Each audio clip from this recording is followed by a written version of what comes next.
ನಮಸ್ಕಾರ, ರಿವ್ಯೂ ಚಾನಲ್ಗೆ ಸ್ವಾಗತ. ನಾನು ಸೌಖ್ಯ. ಸರ್ಕಾರಕ್ಕೆ ಈಗ ಡಬಲ್ ಶಾಕ್ ಎದುರಾಗಿದೆ.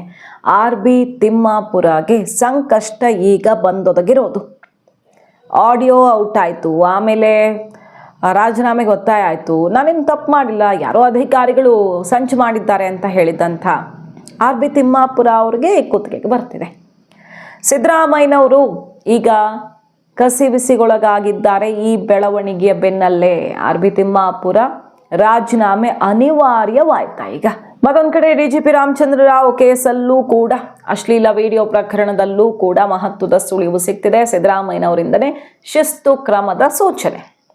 ಡೀಟೇಲ್ಸ್ ಇಡ್ತಾ ಹೋಗ್ತೀವಿ. ಮಿಸ್ ಮಾಡದೆ ನಮ್ಮ ಚಾನಲ್ನ ಸಬ್ಸ್ಕ್ರೈಬ್ ಮಾಡಿ, ನಿಮ್ಮ ಅಭಿಪ್ರಾಯ ಕಮೆಂಟ್ ಮಾಡಿ ತಿಳಿಸಿ. ವೀಕ್ಷಕರೇ, RB ತಿಮ್ಮಾಪುರ ಅವರ ವಿರುದ್ಧ ಆಡಿಯೋ ಬ್ಲಾಸ್ಟ್ ಆಯಿತು. ಮಂತ್ರಿಗೇನೆ ಹಣ ಹೋಗಬೇಕು, ಕೊಡದೇ ಇದ್ರೆ ಏನಾಗತ್ತೆ, ಎಷ್ಟೆಷ್ಟು ಕೋಟಿ, ಯಾವ ಲೈಸೆನ್ಸ್ಗೆ, ರಿನ್ಯೂವಲ್ಗೆ ಎಷ್ಟು, ಹೊಸ ಲೈಸೆನ್ಸ್ಗೆ ಎಷ್ಟು, ಎಲ್ಲ ಬಹಿರಂಗ ಆಯಿತು. ಈ ಹಿಂದೆನೇ ಅಬಕಾರಿ ಇಲಾಖೆಯ ಬೃಹತ್ ಹಗರಣ ಬ್ಲಾಸ್ಟ್ ಆಗಿ ಸ್ವತಃ ಮೋದಿಯವರು ಈ ಪ್ರಸ್ತಾಪವನ್ನು ಮಾಡಿದ್ರು. ಮಹಾರಾಷ್ಟ್ರ ಎಲೆಕ್ಷನ್ಗೆ ಹೋಗಿದೆ ಅಂತ. ಈಗ BJP ಬಿಗ್ ಬಾಂಬ್ ಸಿಡಿಸಿದೆ. ಅಸ್ಸಾಂ ಎಲೆಕ್ಷನ್ಗಾಗಿ ಸಾವಿರಾರು ಕೋಟಿ, ಎಷ್ಟು 3600 ಕೋಟಿ ಕಲೆಕ್ಷನ್ ಮಾಡಿದೆ ಸರ್ಕಾರ ಅಂತ. RB ತಿಮ್ಮಾಪುರ ಅವರನ್ನ ಈ ಕೂಡಲೇ ಕಿತ್ತೆಸಿಬೇಕು ಅನ್ನುವ ಆಗ್ರಹ ಕೇಳಿಬರ್ತಿದೆ. ಇದೇ ಹೊತ್ತಲ್ಲಿ ಲಕ್ಷ್ಮೀನಾರಾಯಣ ದೂರುದಾರ, ಯಾರ ದೂರಿನಿಂದಾಗಿ ರೆಡ್ ಹ್ಯಾಂಡ್ ಆಗಿ ಸಿಕ್ಕಾಕೊಂಡ್ರಲ್ಲ ಅಬಕಾರಿ DC, ಅವರು ಈಗ ಸ್ವತಃ ಮಂತ್ರಿಯ ವಿರುದ್ಧ ದೂರು ಕೊಟ್ಟಿರೋದು. ಮಂತ್ರಿಯ ವಿರುದ್ಧವೇ ಸಾಕ್ಷಿಗಳನ್ನಿಟ್ಟು ದೂರನ್ನು ಕೊಟ್ಟಿದ್ದಾರೆ. ಸೊ ಇವರಿಂದಾನೇ ನಮಗೆ ಒತ್ತಡ ಆಗಿದೆ ಅನ್ನೋ ರೀತಿ. ಅಂದರೆ ನಂಬರ್ 1, ಇಷ್ಟೇ ಮಾರಾಟ ಆಗಬೇಕು ಅಂತ ಟಾರ್ಗೆಟ್ ಹಾಕ್ತಿರೋ ಕಾರಣದಿಂದಾಗಿ ಜನರ ಆರೋಗ್ಯದ ಮೇಲೆ ಪರಿಣಾಮ ತಾನೆ. ಇನ್ನೂ ಹೆಚ್ಚು ಕೊಡಿಸಿ ಅಂತ ಆಕ್ರೋಶ ಸಿಡ್ದಿತ್ತು ಆಲ್ರೆಡಿ. ಇನ್ನೊಂದು ಕಡೆ ಬಾರ್ ಮಾಲೀಕರ ಸಂಘದ ಪ್ರೊಟೆಸ್ಟ್ ಜೋರಾಗಿತ್ತು. ನಮಗೆ ಜೀವ ತೆಗಿತಿದ್ದಾರೆ ಇವರು, ಕುತ್ತಿಗೆ ಮೇಲೆ ಕೂರ್ತಿದ್ದಾರೆ ಲಂಚಕ್ಕಾಗಿ ಅಂತ.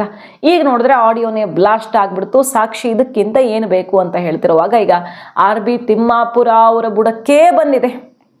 ಯಾರೋ ಅಧಿಕಾರಿಗಳು ಕ್ರಮ ತಗೊಂಡಿದ್ದಕ್ಕೆ ಸಂಚು ಮಾಡಿದ್ದಾರೆ, ನನ್ನ ವಿರುದ್ಧ ಟ್ರಾನ್ಸ್ಫರ್ ಮಾಡಿದ್ದಕ್ಕೆ ಬೇಜಾರಾಗಿ ಅನ್ನೋ ಥರ ಎಲ್ಲ ಹೇಳ್ತಿದ್ರು. ಬಟ್ ಈಗ ಆಡಿಯೋ, ಅಬಕಾರಿ DCಯದ್ದೇ ಆಡಿಯೋ ಅಂತ ಖಚಿತವಾಗಿಬಿಟ್ರೆ, ಅಬಕಾರಿ DC ಏನು ಸಣ್ಣ ರೋಲ್ ಅಲ್ವಲ್ಲ, ಅವ್ರದ್ದು ಬಹಳ ಜವಾಬ್ದಾರಿಯುತ ಸ್ಥಾನ ಆಗಿರೋದ್ರಿಂದ ಅವರ ಆಡಿಯೋ ಅನ್ನೋದನ್ನು ಖಚಿತಪಡಿಸ್ಕೊಂಡು ಬಿಟ್ರೆ ಎಲ್ಲ ಬಗೆಯಲ್ಲಿ ಅದು ಅವರದ್ದೇ ಅಂತ ಹೇಳಲಾಗ್ತಿರೋದು. ಈಗ ಇನ್ವೆಸ್ಟಿಗೇಷನ್ ಆಗಬೇಕು ಅಂದ್ರೆ, ತಪ್ಪೇ ಮಾಡಿಲ್ಲ ಅಂದ್ರೆ ಇನ್ವೆಸ್ಟಿಗೇಷನ್ ಯಾಕೆ ಅನ್ನೋ ಥರ ಅದನ್ನ ಅಲ್ಲಗಳಿಯೋಕೆ ನೋಡಿದ್ರು ಮಿನಿಸ್ಟರು. ಆದರೆ ಆ ಆಡಿಯೋ ಮ್ಯಾಚ್ ಆಗಿಬಿಟ್ರೆ DC ವಾಯ್ಸ್ ಜೊತೆಗೆ ತಿಮ್ಮಾಪುರ ಅವರ ವಿರುದ್ಧ ಆಕ್ಷನ್ ಅನಿವಾರ್ಯವಾಗತ್ತೆ.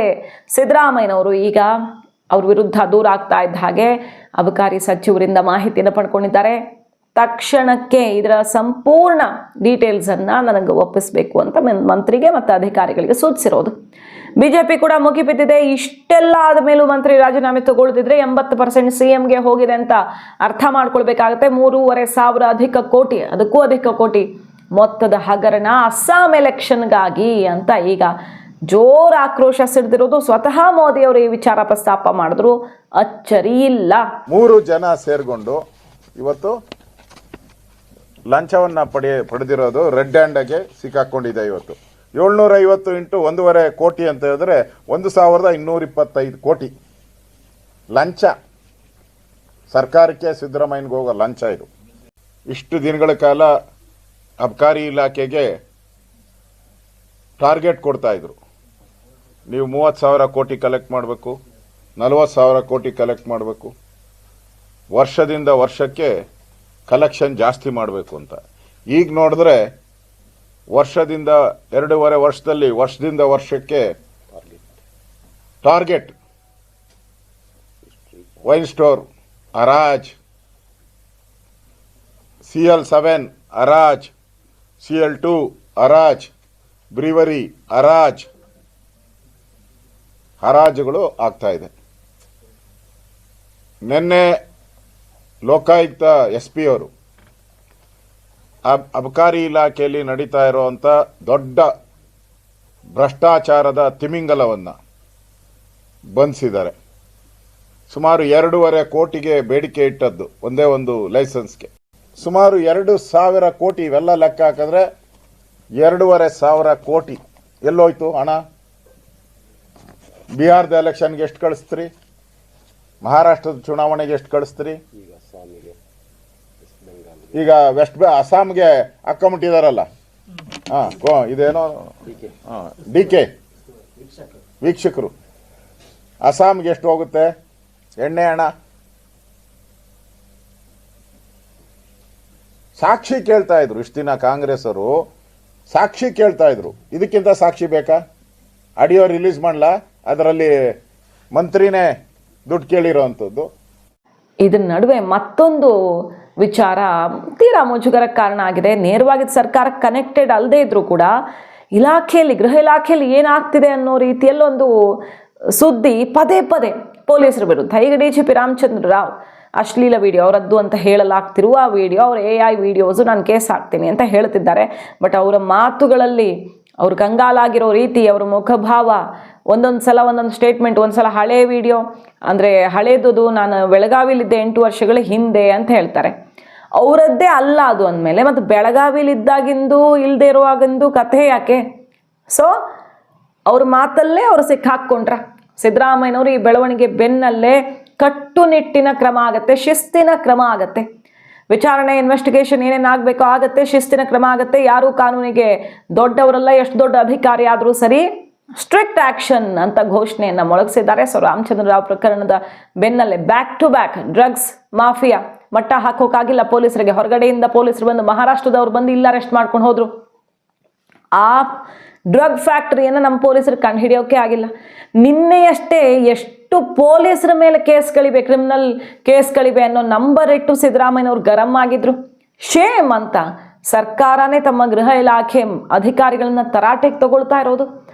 ಮತ್ತೊಂದು ಕಡೆ ಇಂತಹ ಬೆಳವಣಿಗೆಗಳಿಂದ ಮುಜುಗರಕ್ಕೆ ಕಾರಣ ಆಗಿದೆ, ತಲೆ ತಗ್ಗಿಸುವಂತಾಗಿದೆ. ಇಲಾಖೆ ಗೃಹ ಸಚಿವರು DGPನ ಮೀಟ್ ಮಾಡೋಕ್ಕೂ ಕೂಡ ಇಷ್ಟಪಡ್ತಿಲ್ಲ. ಈ ಸುದ್ದಿ ವಿಡಿಯೋ ಎಲ್ಲ ಹರಿದಾಡ್ತಿದ್ದ ಹಾಗೆ ಇದನ್ನು ಮುಖ ನೋಡೋಕ್ಕೂ ಇಷ್ಟಪಡ್ತಾ ಇಲ್ಲ, ಸಮಜಾಯಿಷಿ ಪಡ್ಕೊಳ್ಳೋಕ್ಕೂ ಕೂಡ ಅವ್ರು ಇಷ್ಟಪಡ್ತಿಲ್ಲ. ಅಷ್ಟು ಗರಂ ಆಗಿದ್ದಾರೆ. ಯಾವುದೇ ಕ್ಷಣದಲ್ಲಿ ರಾಮಚಂದ್ರ ರಾವ್ ವಿರುದ್ಧ ಆಕ್ಷನ್ ಆಗಬಹುದು ಅಂತಾನೆ ಹೇಳಲಾಗ್ತಿರೋದು. ಶಿಸ್ತು ಕ್ರಮ ಜರುಗಿಸಿ, ಎಷ್ಟೇ ಎತ್ತರದ ಅಧಿಕಾರಿ ಆದರೂ ಕೂಡ ಕಾನೂನಿಗಿಂತ ಯಾರು ದೊಡ್ಡವರಲ್ಲ, ಅವ್ರ ಮೇಲೆ ಶಿಸ್ತಿನ ಕ್ರಮ ತಗೊಳ್ತಕ್ಕಂಥ ಕೆಲಸವನ್ನು ಮಾಡ್ತೀವಿ. ಅದನ್ನು ವಿಚಾರಣೆ ಮಾಡಿ ಆಮೇಲೆ ಕ್ರಮ ತಗೊಳ್ತೀವಿ. ಜನಾರ್ದನ್ ರೆಡ್ಡಿ ಅವರು ಸಹ ತಮ್ಮ ಮೇಲೆ ಆರೋಪ ಮಾಡ್ತಾರೆ, 12 ಜನ ಆಮೇಲೆ ಅವ್ರ ಮೇಲೆ ಶಿಸ್ತಿನ ಕ್ರಮ ತಗೋತೀವಿ. ಶಿಸ್ತು ಕ್ರಮ ಜರುಗಿಸಿ, ಎಷ್ಟೇ ಎತ್ತರದ ಅಧಿಕಾರಿ ಆದರೂ ಕೂಡ ಕಾನೂನಿಗಿಂತ ಯಾರು ದೊಡ್ಡವರಲ್ಲ. ಸಾಕಷ್ಟು ಮುಜುಗರ ಆಗಿದೆ ಈ ಸರ್. ಈಗ ಏನು ಹೇಳಲಿಕ್ಕೆ ಬಯಸ್ತೀರಾ ಅಂತ ತನಿಖೆ ಆಗ್ಬೇಕಂತೀರೋ ಏನು? ನೀವೇನಾದ್ರು ದೂರು ಕೊಡ್ತೀರಾ? ಅದ್ರ ಬಗ್ಗೆ ನಾವು ಅಡ್ವೊಕೇಟ್ ಮಾತಾಡಿ ನಾವು ಕ್ರಮ ತಗೊಳ್ತೀವಿ. ಇದು ನಮಗೆ ಶಾಕಿಂಗ್, ಇಟ್ಸ್ ಆಲ್ ಫ್ಯಾಬ್ರಿಕೇಟೆಡ್, ಸುಳ್ಳು. ವಿಡಿಯೋ ಎಲ್ಲ ಸುಳ್ಳು ಅಂತ ನಿಮ್ಮ ಸುಳಿವು ಏನಾದ್ರು ಇತ್ತ ಇದ್ರ ಬಗ್ಗೆ? ನಮಗೇನು ಐಡಿಯಾ ಇಲ್ಲ. ಯಾವಾಗ ಆಗಿರೋದು ಇದು, ಯಾವಾಗ ಮಾಡಿರೋದು ಗೊತ್ತಿಲ್ಲ.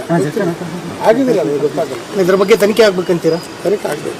ಈಗ ಗೃಹ ಸಚಿವರನ್ನ ಭೇಟಿ ಮಾಡಕ್ಕೆ ಬಂದಿದ್ದೀರಾ ಸರ್, ಏನು ಹೇಳಲಿಕ್ಕೆ ಬಯಸ್ತೀರಾ ಅವ್ರಿಗೆ? ಸುಳ್ಳು ಮಾಹಿತಿ ಹಬ್ಬಿಸ್ತಾ ಇದ್ರು. ಅದ್ರ ಮೇಲೆ ಅವ್ರು ಹೆಂಗೆ ಪ್ರೂವ್ ಮಾಡ್ತಾರೆ ನೋಡೋಣ. AI ವಿಡಿಯೋ ಇದು ಅಂತ ಅವ್ರು ಹೇಳ್ತಿದ್ದಾರಲ್ಲ, ಪ್ರೂವ್ ಮಾಡೋದಾದ್ರೆ ಮಾಡಲಿ ಅವರು. ಸೊ ಇದಿಷ್ಟು ಸದ್ಯದ ಬೆಳವಣಿಗೆ. ಅಧಿಕಾರಿದೇನೋ ಆ್ಯಕ್ಷನ್ ತಗೊಂಡು ಕಿತ್ತು ಬಿಸಾಕಬಹುದು, ಅದೇನು ದೊಡ್ಡ ವಿಷಯ ಅಲ್ಲ. ಆದರೆ ಸಚಿವರ ಬುಡಕ್ಕೆ ಬಂದಿದೆ. ಮತ್ತೊಂದು ಕಡೆ 12 ಮಂತ್ರಿಗಳ ವಿರುದ್ಧ BJP ಈಗ ಸಮರ ಸಾರಿರೋದು. ಇವರನ್ನ ಕಿತ್ತಾಕಿದ್ರೆ ಸರಿ, ತಿಮ್ಮಾಪುರ ಅವ್ರನ್ನ ಇಲ್ಲ, 12 ಮಂತ್ರಿಗಳ ಬ್ರಹ್ಮಾಂಡ ಭ್ರಷ್ಟಾಚಾರದ ವಿಚಾರ ಎಲ್ಲ ಹೊರಗಡೆ ಇಡಬೇಕಾಗತ್ತೆ. 12 ಮಂತ್ರಿಗಳು ಸೇರಿಕೊಂಡು ಮಹಾ ಮೋಸ ಮಾಡ್ತಿದ್ದಾರೆ ಈ ರಾಜ್ಯದಲ್ಲಿ ಅಂತ ಈಗ ಹೊಸದೊಂದು ಟ್ವಿಸ್ಟ್ ಇರ್ತಿದೆ ವಿರೋಧ ಪಕ್ಷ. ಮಾಹಿತಿ ಇಷ್ಟ ಆಗಿದ್ರೆ ಮಿಸ್ ಮಾಡದೆ ನಮ್ಮ ಚಾನಲ್ನ ಸಬ್ಸ್ಕ್ರೈಬ್ ಮಾಡಿ, ನಿಮ್ಮ ಅಭಿಪ್ರಾಯ ಕಮೆಂಟ್ ಮಾಡಿ ತಿಳಿಸಿ. Thank you.